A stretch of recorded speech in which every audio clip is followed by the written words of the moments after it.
स्वागत आप सभी का ब्रेकिंग न्यूज चैनल में एक बार फिर से। तो आइए जानते हैं देश दुनिया की तमाम बड़ी खबरों को। पर उससे पहले आपसे निवेदन है कि आप इस वीडियो को लाइक कर दें, शेयर कर दें ताकि हमारा हौसला बढ़ता रहे। 1 जून से खुल जाएंगे मंदिर, मस्जिद और स्कूल। 8 जून से दफ्तर, कंपनी, कारखाने। जी आपको बता दें कि आगामी 1 जून से मंदिर, गुरुद्वारे खुल जाएंगे, मस्जिद और चर्च भी खुल जाएंगे, स्कूल कॉलेज भी खुल जाएंगे। इसके अलावा 8 जून से सभी सरकारी और प्राइवेट दफ्तर और कंपनी, कारखाने खुल जाएंगे। जी हाँ, यह खबर सोले आने सच है। पश्चिम बंगाल की मुख्यमंत्री ममता बनर्जी ने सब कुछ खोलने का आदेश जारी कर दिया है। हालांकि केंद्र सरकार में अभी लॉकडाउन बढ़ाने या खोलने पर विचार विमर्श चल रहा है, लेकिन पश्चिम सरकार ने सब कुछ खोलने का आदेश दे दिया है। इसी बीच पश्चिम बंगाल की सीएम ममता बनर्जी ने कहा कि राज्य में 1 जून से धार्मिक स्थल खोले जा सकेंगे। इससे पहले मार्च में लॉकडाउन लागू होने के साथ ही धार्मिक स्थलों को बंद कर दिया गया था। रमजान के मौके पर मस्जिदों में नमाज पढ़ने के लिए भीड़ इकट्ठी करने की परमिशन नहीं दी गई थी। दफ्तरों को खोलने का आदेश देते हुए ममता बनर्जी ने कहा, 8 जून से राज्य के सरकारी और प्राइवेट ऑफिस 100% अटेंडेंस के साथ खोले जा सकेंगे। वहीं 1 जून से ही चाय और जूट की कंपनियां 100% अटेंडेंस के साथ काम शुरू कर सकेंगी। शुक्रवार को जिलों के प्रशासनिक अधिकारियों के साथ ममता बनर्जी ने मीटिंग की। कोरोना से निपटने के बाद में आगे की योजना और लॉकडाउन के अगले चरण को लेकर इस मीटिंग में चर्चा की गई। इस मीटिंग में सीएम ममता बनर्जी ने कहा कि सभी धार्मिक स्थलों को खोलने की अनुमति होगी, लेकिन 10 से ज्यादा लोगों के इकट्ठा होने की अनुमति नहीं होगी। भारतीय रेलवे ने टिकट बुकिंग के नियमों में किया बड़ा बदलाव। 31 मई से पूरे देश में होगा लागू। जी आपको बता दें कि भारतीय रेलवे ने 12 मई से चल रही 30 स्पेशल ट्रेनों और 1 जून से शुरू हो रही 200 ट्रेनों की टिकट बुकिंग में बड़ा बदलाव किया है। रेलवे ने इन ट्रेनों की टिकटों की बुकिंग के लिए अग्रिम आरक्षण अवधि बढ़ाने का फैसला किया है और अब सीधे 120 दिन पहले यानी 4 महीने पहले ही अपनी यात्री की टिकट बुक करा सकते हैं। इससे टिकट मिलने और यात्रा की योजना बनाने में मदद मिलेगी। 3 महीने पहले टिकट बुक कराने के साथ रेलवे ने इन ट्रेन में करंट सीट बुकिंग, तत्काल कोटा बुकिंग और बीच के स्टेशनों से भी टिकट बुक करने की सर्विस शुरू करने का फैसला किया है। पहले जारी दिशा निर्देशों के मुताबिक राजधानी विशेष ट्रेनों और 200 मेल एक्सप्रेस ट्रेनों में टिकट की बुकिंग 30 दिन पहले हो सकती थी। हालांकि जब स्पेशल ट्रेनों की शुरुआत की गई थी तब अग्रिम आरक्षण अवधि 7 दिनों का ही था, जिसे बाद में बढ़ाकर 30 दिन किया गया था। इसके साथ ही भारतीय रेलवे ने इन सभी 230 ट्रेनों में पार्सल और सामान की बुकिंग की अनुमति दे दी है। अमेरिका के राष्ट्रपति ट्रंप ने कहा, चीन के साथ सीमा विवाद पर अच्छे मूड में नहीं है पीएम मोदी। जी आपको बता दें कि अमेरिका के राष्ट्रपति डोनाल्ड ट्रंप ने एक बार फिर भारत चीन सीमा विवाद को लेकर मध्यस्थता की बात कही है। इसके साथ ही उन्होंने दावा किया है कि उन्होंने भारत के प्रधानमंत्री नरेंद्र मोदी से फोन पर बात की है। इस सीमा विवाद को लेकर पीएम मोदी का मूड अच्छा नहीं है। ट्रंप ने कहा कि हम देख रहे हैं कि भारत और चीन के बीच बड़ा सीमा विवाद चल रहा है। 2 देश जिनकी आबादी 1.4 अरब और जिनके पास बहुत ही शक्तिशाली सेना है। इस विवाद से भारत खुश नहीं है और शायद चीन भी खुश नहीं है। मैंने प्रधानमंत्री नरेंद्र मोदी से बात की, वह चीन के साथ जो स्थिति बनी हुई है उसे लेकर अच्छे मूड में नहीं है। भारत और चीन में बने तनावपूर्ण माहौल में दोनों देशों के बीच मध्यस्थता के सवाल पर राष्ट्रपति ट्रंप ने कहा कि अगर वे ऐसा सोचते हैं कि मेरे मध्यस्थ होने या मध्यस्थता करने से कोई मदद मिलती है तो मैं ऐसा जरूर करूंगा। बता दें कि भारत ने पहले ही ट्रंप की मध्यस्थता का सुझाव ठुकरा दिया है। देश में कोरोना संक्रमित मरीजों का आंकड़ा 1,74,213 के पार, अब तक 4,935 की मौत। जी आपको बता दें कि देश और दुनिया में कोरोना के केस लगातार बढ़ते ही जा रहे हैं। ताजा आंकड़ों के मुताबिक देश में अब तक 1,74,213 संक्रमण के मामले सामने आ चुके हैं और एक्टिव केस 93,917 हैं, जिसमें से अभी तक 4,935 लोग अपनी जान गंवा चुके। वहीं इसके बीच अच्छी खबर ये है कि अब तक 654 संक्रमित मरीज ठीक भी हो चुके। दुनिया भर में कोरोना वायरस की वजह से कुल 3,64,791 लोगों की जान जा चुकी है, जबकि वायरस से संक्रमित लोगों की संख्या 58,64,376 हो गई है। इनमें एक्टिव केस 30,86,347 हैं और खुशी की बात यह है कि अब तक 24,53,127 लोग ठीक हो चुके हैं। टीटी दलों के हमले को लेकर विशेषज्ञों ने कहा जल्द खत्म नहीं होगा प्रकोप, ये है वजह।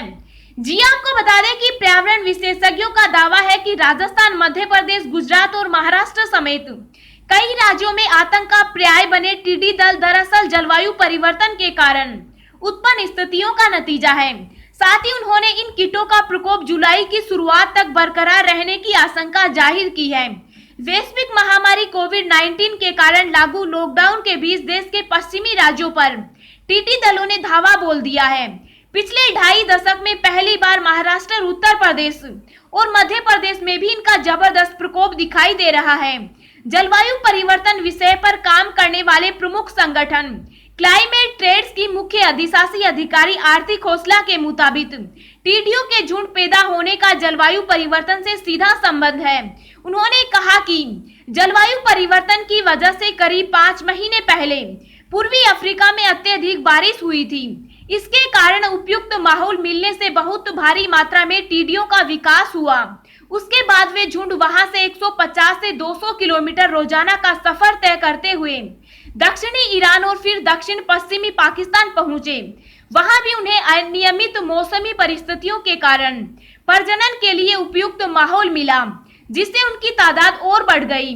वे अब भारत की तरफ रुख कर चुकी है। कम से कम जुलाई की शुरुआत तक टिड्डियों का प्रकोप जारी रहने की प्रबल आशंका है। ट्रेन से आने वाले यात्री भी होंगे 14 दिन क्वारंटाइन, जारी हुई ये गाइडलाइंस। जी आपको बता दें कि अगर आप किसी अन्य राज्य से आ रहे हैं और आपको यहीं ठहरना है तो 14 दिन होम क्वारंटाइन में जाना होगा। अगर आप 1 सप्ताह से कम दिनों के लिए आ रहे हैं या कहीं अन्य स्थान पर जाएंगे तो क्वारंटाइन होने की जरूरत नहीं है। टिकट लेते समय रेलवे आपसे नाम, उम्र, लिंग, फोन नंबर, कहां से आए हैं, कितने दिन रहेंगे आदि की जानकारी लेगा। अगर आप घर के अलावा अन्य किसी स्थान पर रुक रहे हैं तो उसकी डिटेल जिला प्रशासन को देनी होगी। होम क्वारंटाइन होने के 6ठे दिन आपका टेस्ट होगा। नेगेटिव आने पर आप क्वारंटाइन मुक्त हो जाएंगे। यात्रा के समय खांसी, बुखार, जुकाम के लक्षण हैं तो टोल फ्री नंबर 1800-180-5145 पर कॉल करना होगा। धीरे धीरे यात्री ट्रेनों का परिचालन शुरू करने की है रेलवे की योजना। 130 करोड़ लोगों का टेस्ट करना मुमकिन नहीं, स्वास्थ्य मंत्री। जी आपको बता दें कि केंद्रीय स्वास्थ्य मंत्री डॉक्टर हर्षवर्धन ने IANS के साथ एक विशेष साक्षात्कार में कहा कि कोविड-19 के लिए 1.3 अरब लोगों का परीक्षण करना न तो संभव है और न ही सुसंगत है।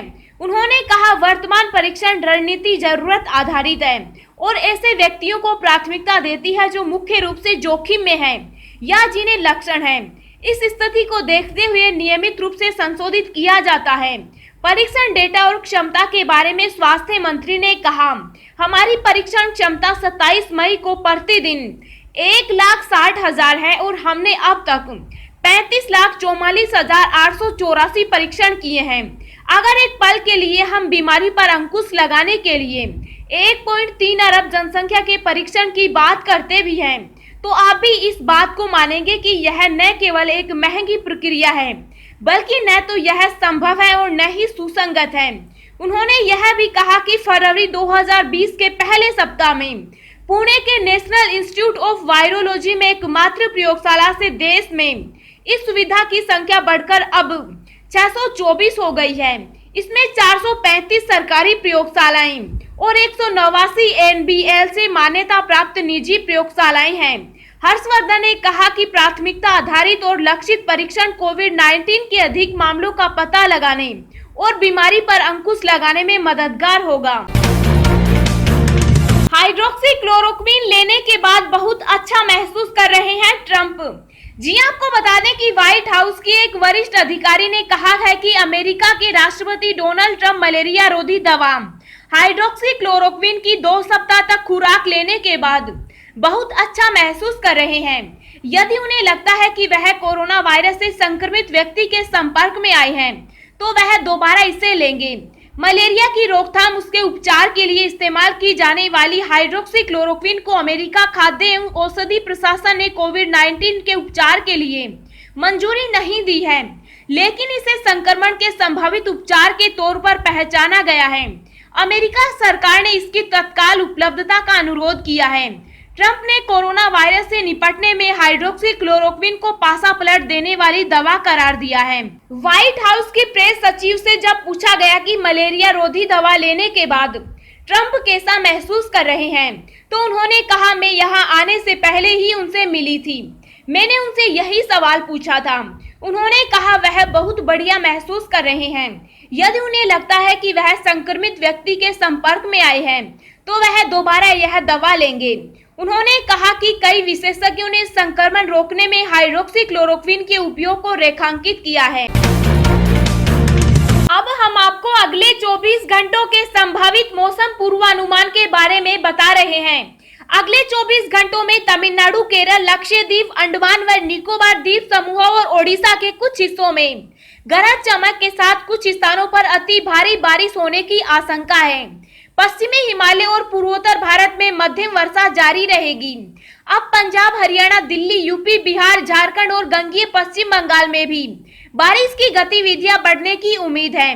राजस्थान में भी धूल भरी आंधी और गरज के साथ बौछारें भी पड़ सकती है। छत्तीसगढ़ के कर्नाटक के कुछ हिस्सों में छिटपुट बारिश की संभावना है।